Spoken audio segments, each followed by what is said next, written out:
A pergunta mais forte é: o que você fez por você? Porque ao encarnarmos, a gente encarna com um único objetivo, por incrível que pareça,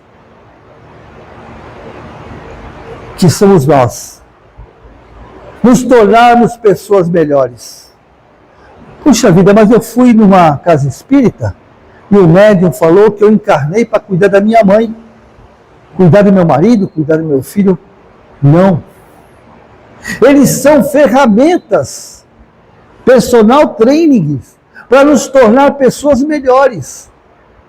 Se eu encarnei para deixar de ser egoísta, pois esse egoísmo na outra encarnação me levou a me destruir e, consequentemente, comprometer pessoas à minha volta, eu, no mundo espiritual, imploro para que me ajudem, para que eu possa mudar esse meu comportamento.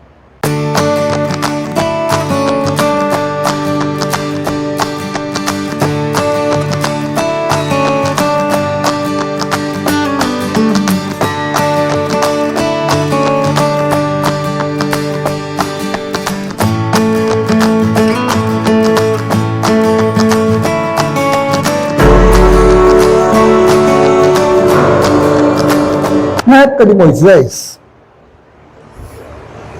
nós vivíamos ainda no auge da animalidade.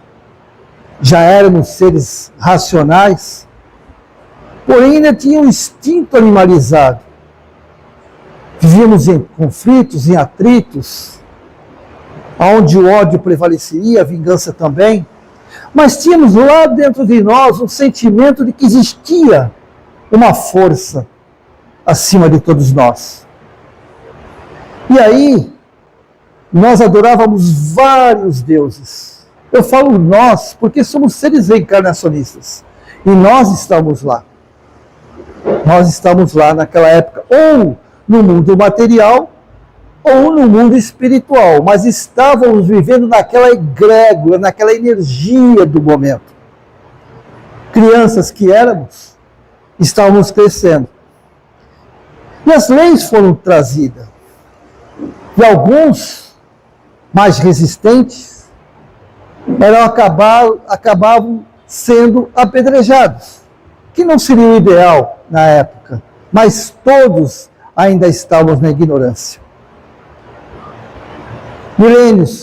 Um milênio se passou, e o nosso governador planetário, vendo que nós já estávamos preparados ou nos preparando para receber o livre-arbítrio, porque a era da razão já estava no auge. E nós precisávamos ter um discernimento, a nossa escolha, qual o caminho a seguir, porque a espiritualidade nos acompanha, jamais nos deixa em momento algum. Através dos nossos amigos espirituais, nossos protetores, guardiões, anjos de guarda, não importa o nome que a gente dê. Mas, na realidade, são companheiros de jornadas que nos amam e se preocupam com as nossas decisões. E Jesus, naquele momento, se fez homem, encarnou, como todos nós encarnamos, onde ele disse: eu não vim mudar as leis, eu não vim mudar as leis, nem dos homens, nem do Criador. Então ele passou por tudo aquilo que nós passamos. Como criança, foi aquela criança peralta, brincalhona, deu trabalho para os seus pais. Haja visto que certa vez, Maria, desesperada, corre atrás do seu filho, não sabe onde ele está, nem ele nem José. E aí, em algum momento, falou para ela, ele está Yoshua, né? Jesus era Yoshua, ou Emmanuel, né? O que significa o enviado por Deus. Ele está no templo. E aí Maria corre até Jesus e chama atenção. Há 3 dias ele estava sumido, há 3 dias, porque naquela época andava-se em caravanas para as festas, né, de Páscoa, de solstícios e assim por diante.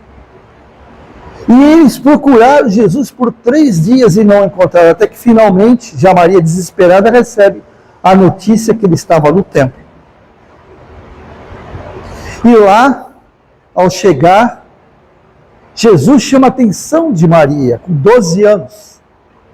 Chama a atenção de Maria. Por que te preocupas? Eu estava com meu pai. Aí ela, preparada que já era, sabia qual era a sua responsabilidade perante Jesus, porque já havia sido orientada pelos anjos, que nada mais são do que espíritos elevados, os mentores de Jesus, que avisaram a Maria da sua responsabilidade. E assim Jesus cresceu, se fez homem. Mas por que Jesus se fez homem? Por que em nenhum momento ele foi contra a lei dos homens? Por que ele não enfrentou os Césares, os anciões, Caifás, Rafael e tantos outros, que por inveja, por ignorância, tentaram destruí-lo?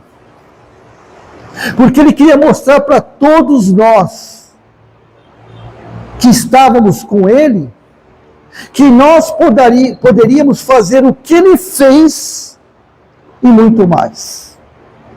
Ele deixou uma máxima que todos nós, com certeza, não esquecemos, dizendo o seguinte: vós sois deuses. Podes fazer o que eu faço e muito mais. Mas como provar isso? Como me convencer disso? Se Jesus chegasse aqui com toda a sua força e seu poder e conseguisse fazer muitas coisas que nós fizemos aqui, desdobramento, ambiguidade, materialização, como provar que eu poderia fazer isso? Ele mostrou que eu posso fazer isso. Ele não queria que a gente o endeusasse, o idolatrasse. Ele queria que nós o seguisse. Tanto é que Jesus teve os 12 apóstolos, mais Maria de Magdala, ou Maria Madalena, que também fez parte do seu apostolado, apesar de ser negado pela igreja, porque é uma mulher, e é inaceitável, na época principalmente, uma mulher ter poder de voz. Mas ela era companheira de Jesus, não da forma como entendemos, não. Era uma grande amiga, uma grande seguidora, tanto é que era seguidora, que foi ela que foi até o seu túmulo e aonde o encontrou, a primeira pessoa ou ser na qual ele apareceu era Maria de Magdala, ou Maria Madalena, que não era prostituta. Não era prostituta. Ao contrário, era uma mulher muito bem sucedida, porque o pai tinha uma empresa, se é que se possa dizer assim, de pesca, e quando o pai desencarnou, ela ficou à frente dessa empresa. Conhecedora das leis da Torá, inadmissível, porque nenhuma mulher poderia, de forma alguma, conhecer a Torá, ou discutir, ou conversar sobre ela.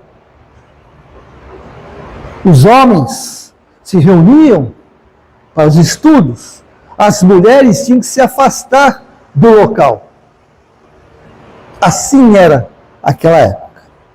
E Jesus veio trazer a igualdade entre nós, porque nós somos seres iguais.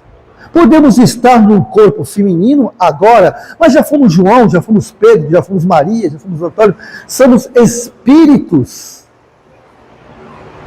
simples, ignorante e assexuados.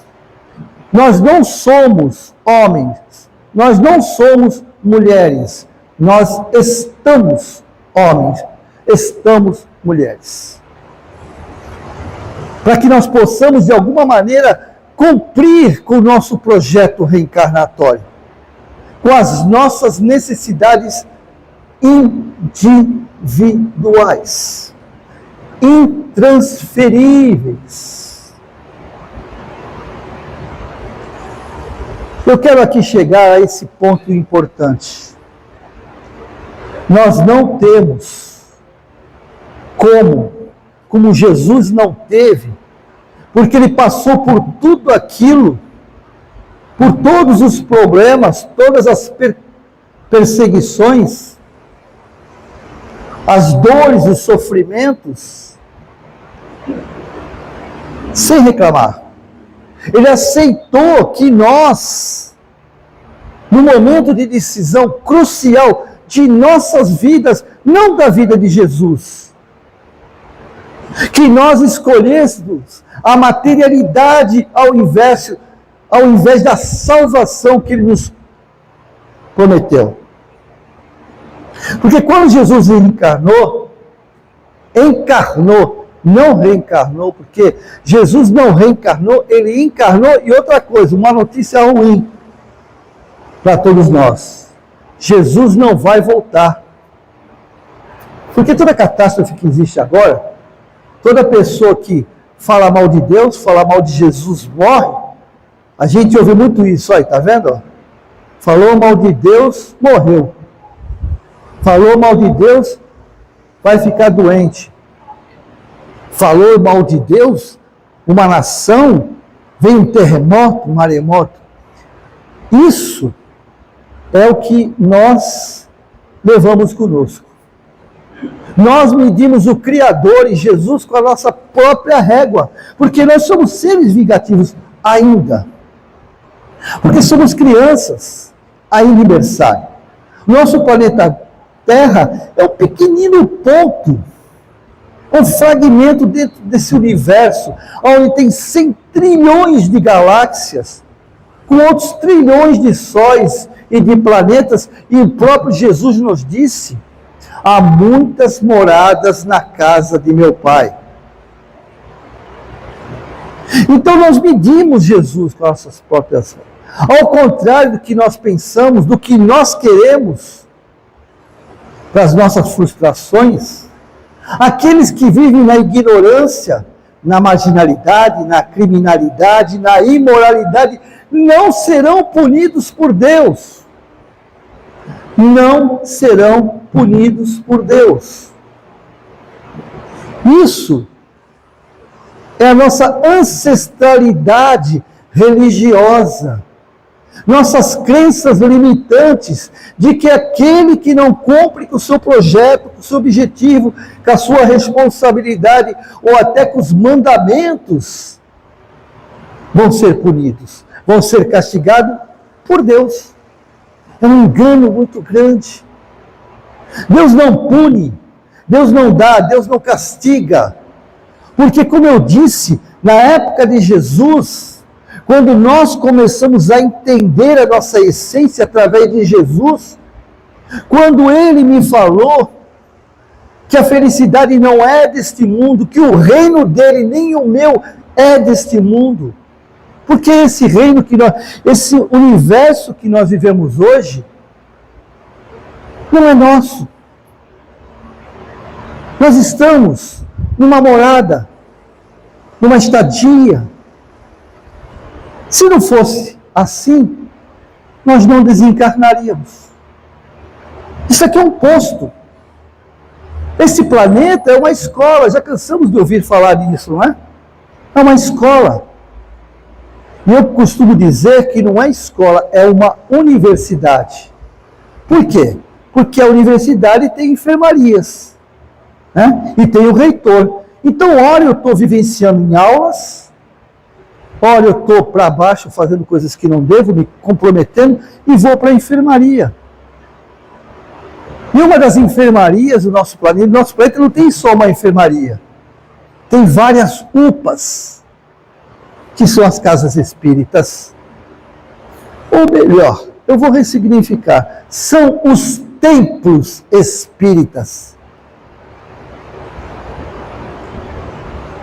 A igreja, evangélicos, Umbanda, Candomblé, não importa a religião ou a filosofia que as pessoas sigam.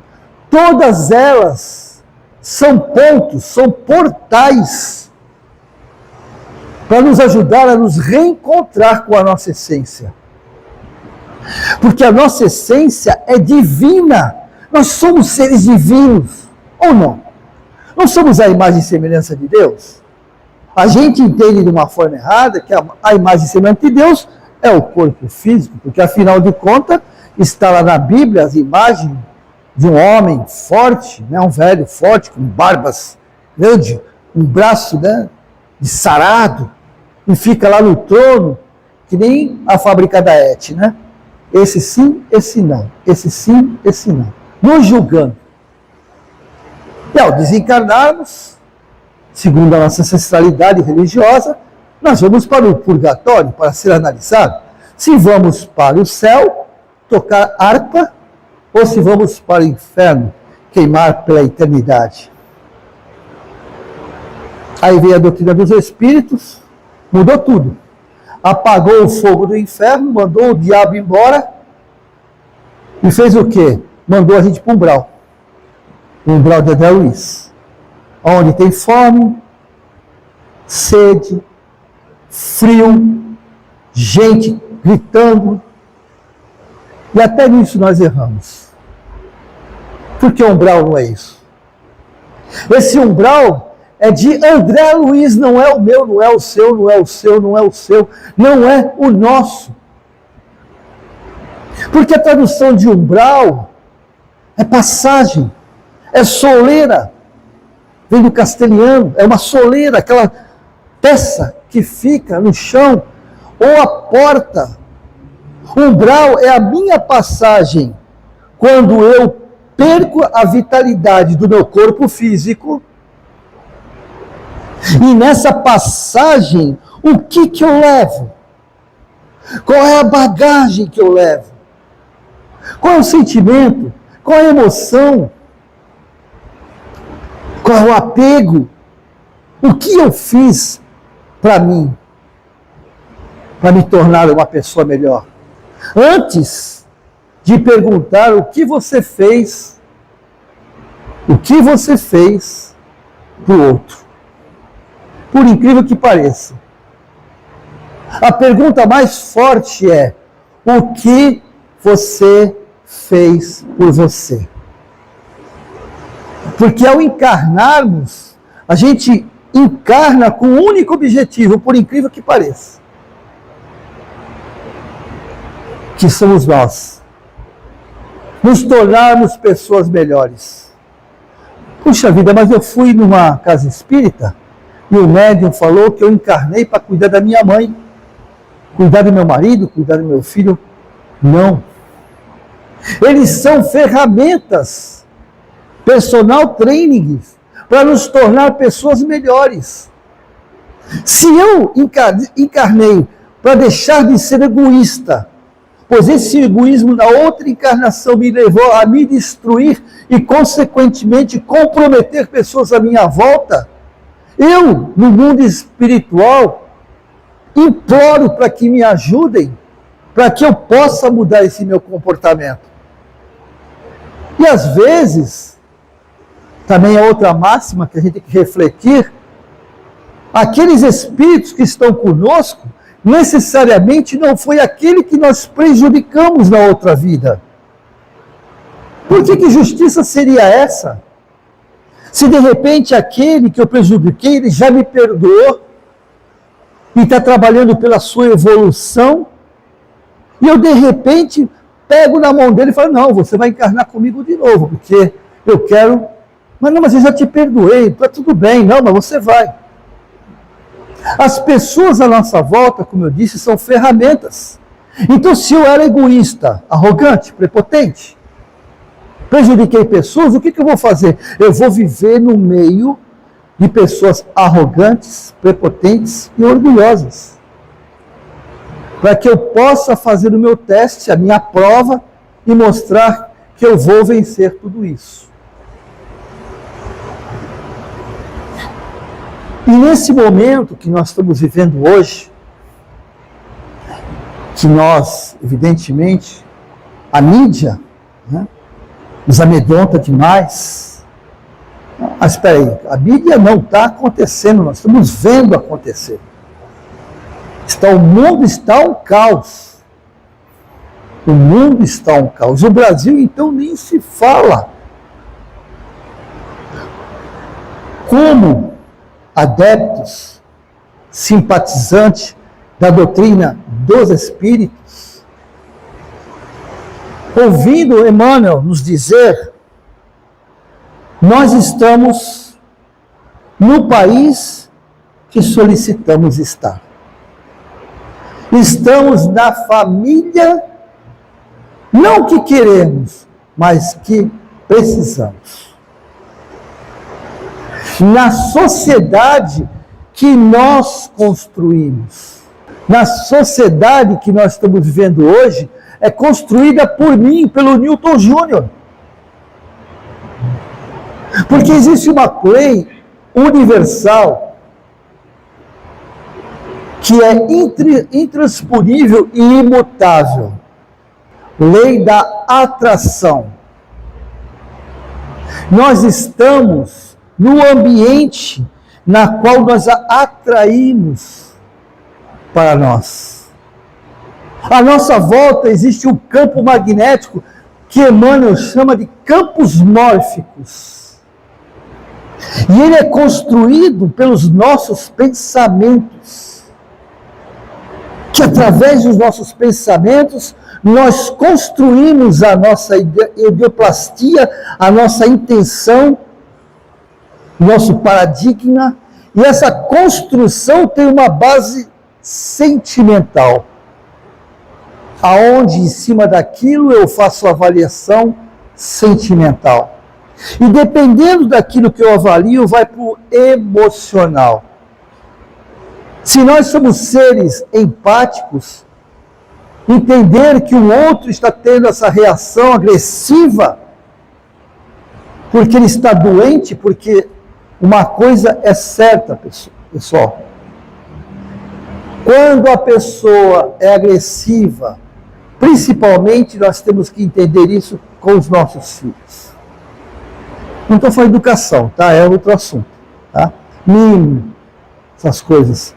Mas quando a criança é agressiva, o adolescente é agressivo, ou está sempre de mau humor, ou sempre insatisfeito, nunca consegue mostrar o sentimento de afetividade, ele está pedindo socorro. Inconscientemente, emocionalmente. Só que nós também estamos emocionalmente perturbados. É o que acontece. Hoje o jovem, eu faço alguns estudos, sou psicanalista e faço alguns estudos, o jovem está pedindo socorro da seguinte maneira: eu me sinto um invisível social e um abortado emocionalmente. E aí ele parte para a sociedade com uma agressividade muito grande. Se não com atitudes ásperas, com atitudes subliminares. Se enche de piercing, se enche de tatuagem, bota cor, cabelo vermelho, entra em grupos, emos, né? E começa a tentar agredir a sociedade de alguma maneira. Dizendo, eu não estou satisfeito no local onde eu estou. Nem eles sabem por que isso está doendo. Não sabem. E nós não sabemos o que fazer. Na realidade, o que está acontecendo é que nós nos afastamos de Jesus. E eu não estou falando o Jesus religioso, o Jesus dogmático. Estou falando do Jesus Sil, aquele que me mostrou qual é o caminho da minha liberdade. O que eu tenho que fazer para ser feliz? E às vezes eu jogo essa responsabilidade de felicidade para o outro. Se eu não conseguir fazer o outro feliz, a minha vida não tem fundamento, não tem objetivo. E aí eu me frustro. Porque a felicidade do outro depende do outro, não de mim. E aí eu me abandono. Todo aquele projeto reencarnatório que eu preparei durante décadas no mundo espiritual, durante séculos, e às vezes milênios. E aonde eu tenho uma oportunidade, eu com a felicidade, eu fico eufórico, feliz. Vou reencarnar, gente. Nossa, é uma alegria imensa. Apesar que dá um medinho, né, quando chega a hora. Será que eu não vou falhar de novo? Mas mesmo assim eu fico eufórico. E os meus amigos espirituais me falam assim: olha, você só tem 60 anos, 70 anos, 80 anos, 100 anos. Você só tem 100 anos para resolver algo em vários séculos. Mas não se assuste. Se você fizer 2%, está ótimo. E a gente chega nesse universo. E eles estão conosco o tempo todo. Sem contar que quando a gente não percebe no êxtase, né, que é o ao dormirmos, por isso que é muito importante quando a gente vai dormir. E eu não falo de rezar, botar copo d'água, fazer evangelho e botar roupa branca, não. Nós temos que estar direcionado os nossos pensamentos. Porque se durante o dia, só para vocês terem uma ideia, durante o dia eu tive um monte de atribulações, tive discussões, e fiquei com raiva de alguém durante o dia. Quando eu vou dormir, eu vou continuar discutindo no mundo espiritual. Vou atrás dessa pessoa para convencê-lo, porque eu não me conformei com o que aconteceu. É louco isso, né? É absurdo isso, não é? Mas é o que acontece. Porque nós dirigimos as nossas vidas, gente. Nós dirigimos a nossa vida. E hoje, se o planeta está em convulsão, as pessoas, né? Nós não, né? As pessoas é que estão todo mundo doido. Eu não, estou normal. Eu tenho um surto aqui, um surto ali, mas a culpa não é minha. É da minha mulher, é do meu marido, é da minha mãe, do meu pai, do meu patrão. A responsabilidade sempre é do outro. A gente chama de transferência. Nunca é minha. Nunca é minha. Mas não é o caso aqui. Aqui nem tem esse problema. Mas se o planeta está do jeito que está, porque nós estamos perdidos. Nós estamos perdidos. E o que está acontecendo é um dos momentos mais maravilhosos da humanidade. Chegou a Era da Luz. Sabe como é que é a Era da Luz, gente? Newton Júnior, preguiçoso, não lava nem prato, não varre casa, chega em casa, pede pizza para não ter trabalho de fazer comida, aí pega a tampa da pizza sujeira, joga no canto, joga no outro, não abre janela, não abre porta, então o maior sol lindo lá fora. Minha casa eu nem acendo a luz, para mim não ver como é que está.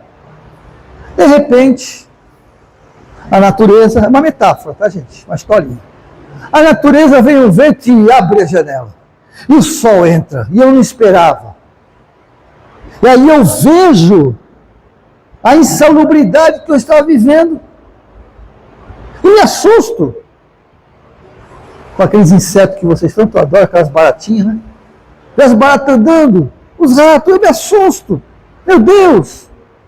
O que eu faço? Como é que eu faço? Eu não posso ir embora dessa casa, eu não posso sair daqui, eu não tenho como sair daqui.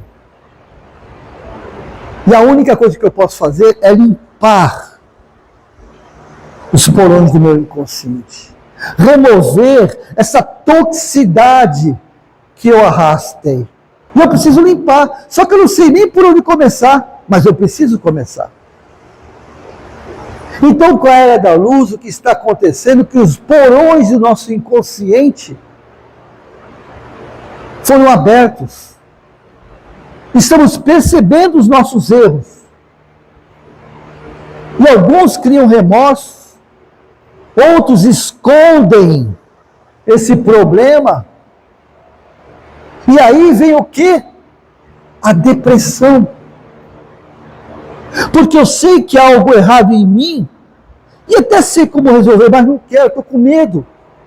E eu escondo, eu encapsulo aquele problema, só que ele existe, e fica me incomodando.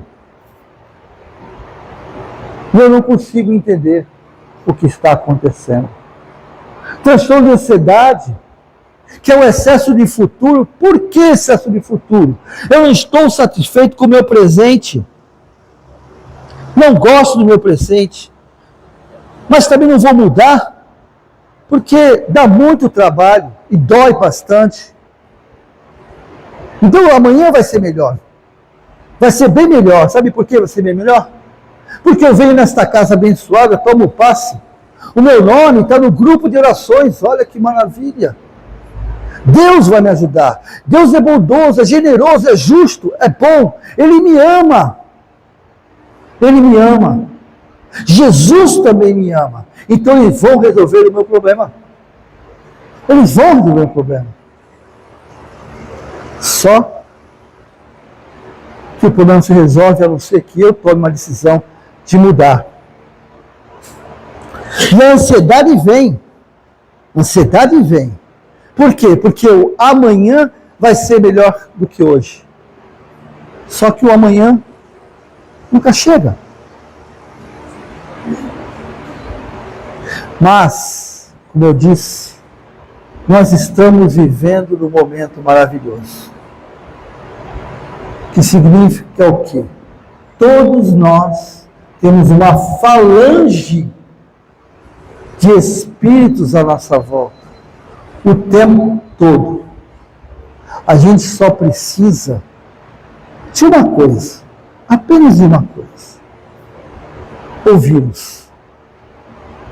Através do Evangelho no Lar, é muito importante, porque quando a gente fizer o Evangelho no Lar, de preferência de voz alta, nós vamos nos escutar, e os nossos amigos também, e alguns que nos acompanham também vão ouvir. E ali começa uma depuração, uma asepsia em nossa casa. Irmãzinhas, naquele momento, vêm fazer a limpeza do nosso lar. Não importa se a gente não percebe. Para encerrar, eu vou fazer um texto de Mário Quintana adaptado. Havia um prédio de 12 andares chamado Amo. No último andar morava uma velha louca.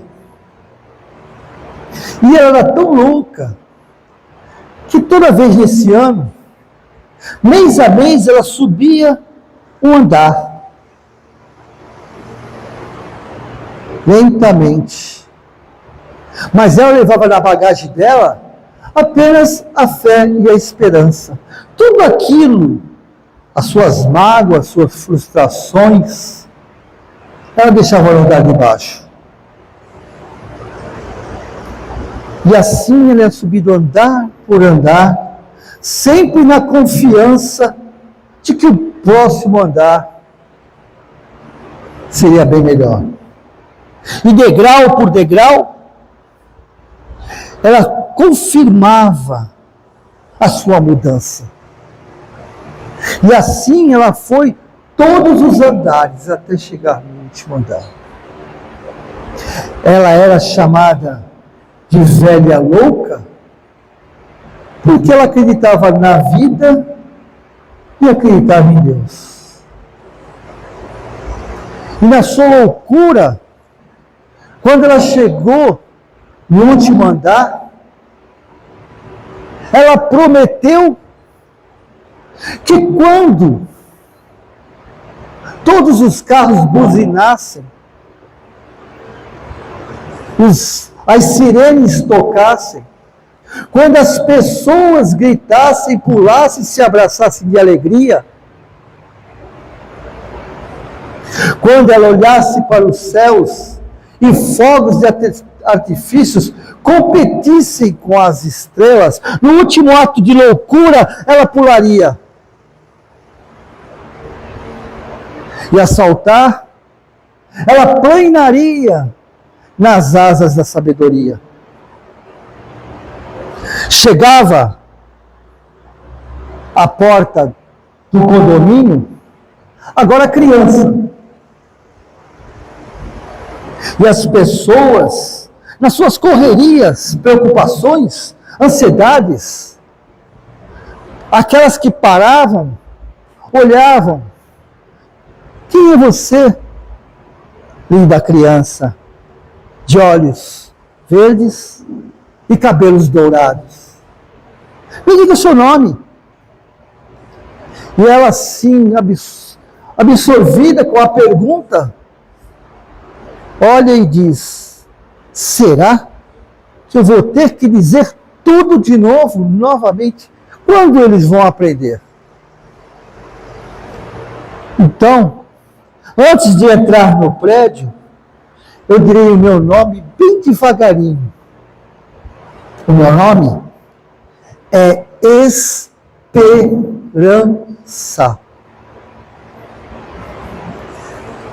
Que Deus, nosso Pai, que Jesus, nosso Mestre, que deu a cada um de nós a oportunidade de mudarmos a nossa vida, de termos, que nós possamos ter a esperança de dias melhores.